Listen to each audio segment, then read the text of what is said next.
वर्णिवेश रमणीय दर्शनम मंदहासरुचिराननाम्बुजं पूजितं सुरु नरोत्तमैर्मुदा धर्मनंदनमहं विचिन्तये।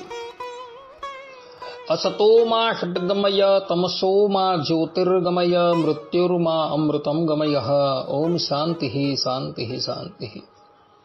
अस्मद्गुरु समारंभां नाथयामून मध्यमां लक्ष्मी वल्लभ पर्यंतां वंदे गुरु परंपरा। આજની જ્ઞાન સભાની અંદર પધારનારા બધા જ ભગવદ ભક્તોને વેદાંતાચાર્ય, પુરાણ ઇતિહાસાચાર્ય, એમ એ ફિલોસોફી શાસ્ત્રી રાકેશભાઈના હિતપૂર્વક જય સ્વામિનારાયણ। ભક્તો, આજની આ જ્ઞાન સભાની અંદર આપણે બધા ભગવાનના મંત્રોનો જાપ કરનારાએ નામા અપરાધથી બચવું આ વિષય પર થોડી વાત શ્રવણ કરશું, તો બધા જ શ્રોતાગણો પોતાના હિતને અર્થે આ પ્રવચન એકાગ્ર મને કરીને શ્રવણ કરે અને એને આત્મસાત કરી લે। તો પુરાણોની અંદર તથા વેદાદિક શાસ્ત્રોમાં ભગવાનના નામનો ઘણો મહિમા બતલાવવામાં આવેલો છે। પદ્મ પુરાણમાં કહ્યું છે કે ન ગંગા ન ગયા સેતુર ન કાશી ન ચ પુષ્કરમ જીહ્વાગ્રે વર્તતે યસ્ય હરિરીત્યક્ષરદ્વયમ। ઋગ્વેદો અથ યજુર્વેદઃ સામવેદો યથર્વણઃ અધિતાસ્તેન યેનોક્તમ હરિરીત્યક્ષરદ્વયમ।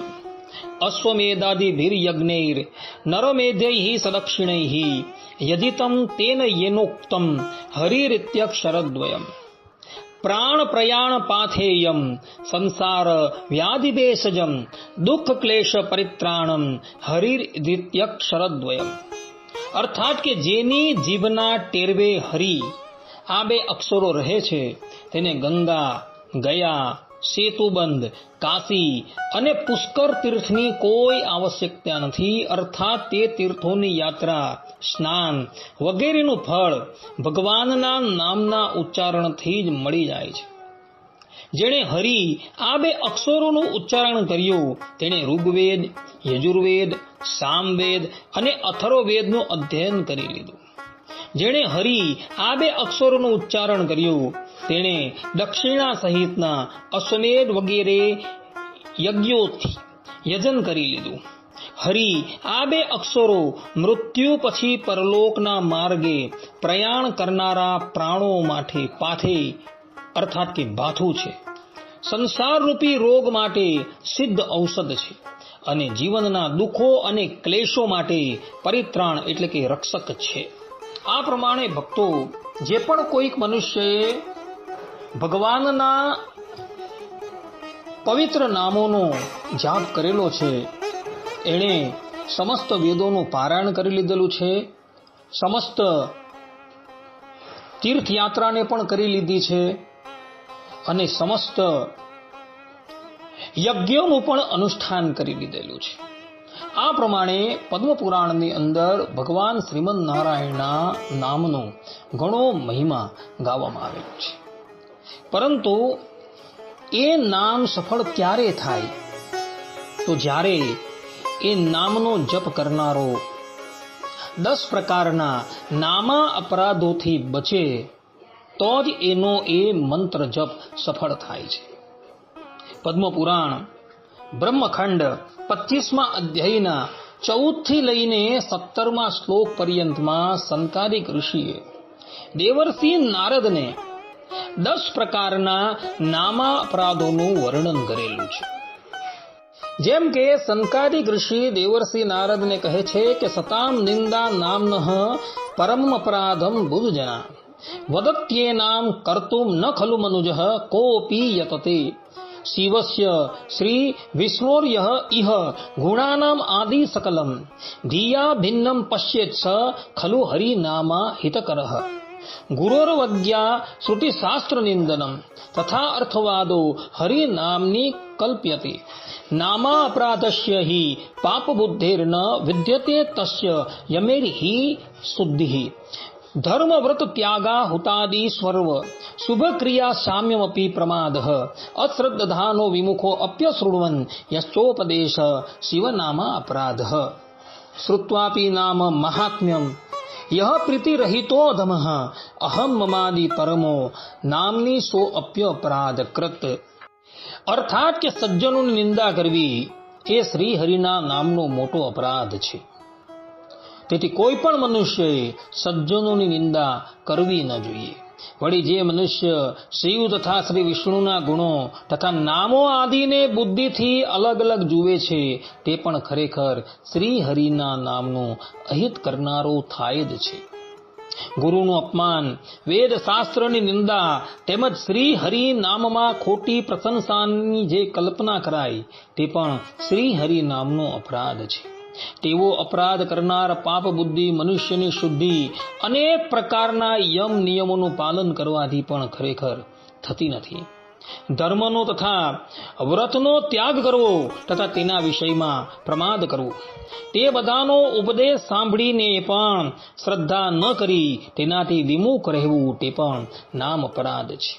એવું શ્રી હરિ નામનું મહાત્મ્ય સાંભળીને પણ જે મનુષ્ય તે શ્રી હરિ નામ ઉપર પ્રીતિથી રહિત છે તે અધમ ગણાય છે. વળી જે મનુષ્ય અહંભાવ તથા મમતા આદિ કરવા અત્યંત તત્પર રહે છે તે પણ શ્રી હરિના નામ વિશે અપરાધ કરનારો થાય છે. આ પ્રમાણે સંકાદિક ઋષિઓએ દેવર્ષિ નારદને ભગવાનનું નામ દેતા જે 10 પ્રકારના અપરાધ થાય છે તેનું વર્ણન પદ્મપુરાણ બ્રહ્મખંડ અધ્યાય 25 ની અંદર કરેલું છે. સંકાદિક ઋષિઓનું કહેવાનું તાત્પર્ય એ છે કે જે પણ કોઈક ભગવદ ભક્ત ભગવાનના મંત્રનો જાપ કરે છે તેણે ક્યારેય પણ ભગવાનના ભક્ત એવા સજ્જનોની નિંદા કરવાની નથી. કારણ કે સજ્જનોની નિંદા કરવાથી જે પાપ થાય છે એ પાપ જેવું મોટું પાપ કોઈ પણ છે જ નહીં. તથા ભગવાનના મંત્રનો જાપ કરનારાએ ક્યારેય પણ શિવ તથા શ્રી વિષ્ણુના ગુણો તથા નામો આદિમાં ભેદ બુદ્ધિ લાવવાની નથી. ક્યારેય ગુરુનું અપમાન કરવાનું નથી. વેદ શાસ્ત્રની નિંદા કરવાની નથી. ભગવાન શ્રી હરિના નામમાં અર્થવાદ એટલે કે ખોટી પ્રશંસા થયેલી છે એવું કહેવાનું નથી. કારણ કે એ પ્રમાણે કહેનારાને બહુ મોટો અપરાધ લાગે છે અને પછી એના પ્રાયશ્ચિત રૂપે એ ગમે એટલા યમ નિયમોનું પાલન કરે છતાં પણ એ પ્રાયશ્ચિત થતું નથી. તે જ પ્રમાણે ભગવાનનું પવિત્ર નામ જપનારો ધર્મ છે, વ્રત છે, હોમ છે, હવન છે ઇત્યાદિક નિત્ય કર્મનો ત્યાગ કરીને કેવલ ને કેવલ ભગવાનના નામનું સ્મરણ કરતો રહે તો એ પણ સૌથી મોટો અપરાધ છે. કારણ કે વરાહ ભગવાને વરાહ પુરાણની અંદર કહ્યું છે કે શ્રુતિ સ્મૃતિ મમેવ આજ્ઞા વિચ્છેદી મમ દ્રોહી. અર્થાત કે શ્રુતિ એટલે કે વેદ અને સ્મૃતિ એટલે ધર્મશાસ્ત્રોની અંદર જે પણ કંઈક આજ્ઞા આપવામાં આવેલી છે એ આજ્ઞા મેં જ આપેલી છે. જે પણ કોઈક વ્યક્તિ મારી આ આજ્ઞાને ભંગ કરે છે એ મારો દ્રોહી છે. એટલે શાસ્ત્રોકારોએ જે વ્રત છે, જે નિયમ છે ઇત્યાદિ કરવાના કહેલા છે એ વ્રત અને નિયમો અવશ્ય કરવાના છે.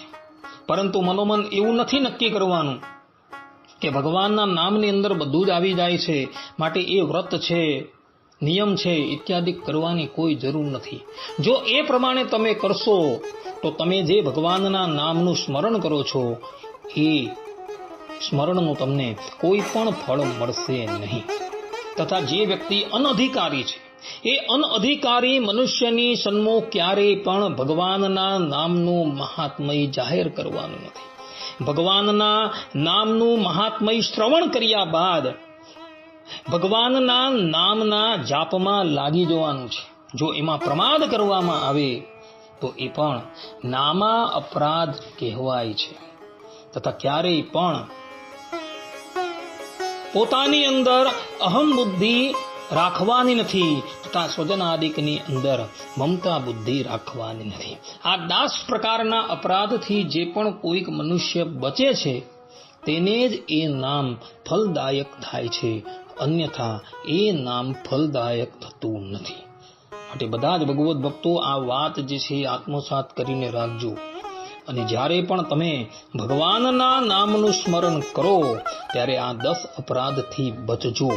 અન્યથા જો આ 10 અપરાધમાંથી એક પણ અપરાધ કરશો ને તો તમને ભગવાનના નામના જાપનું કોઈ ફલ પ્રાપ્ત થશે નહીં. જે લોકોએ આ સંબંધની અંદર કંઈ જાણવું હોય એને પદ્મપુરાણ બ્રહ્મખંડ અધ્યાય 25, જેમાં સંકાદિક ઋષિએ દેવર્ષિ નારદને 10 પ્રકારના નામા અપરાધનું વર્ણન કરેલું છે એ જોઈ લો. આટલું કહીને હું મારા પ્રવચનને અહીં વિરામ આપું છું. સર્વે સંતુ નિરામયઃ, સર્વે સુખીનો ભવન્તુ, સર્વે ભદ્રાણિ પશ્યન્તુ, મા કશ્ચિત દુઃખ ભાગ ભવેત. અસ્તુ. જય સ્વામિનારાયણ.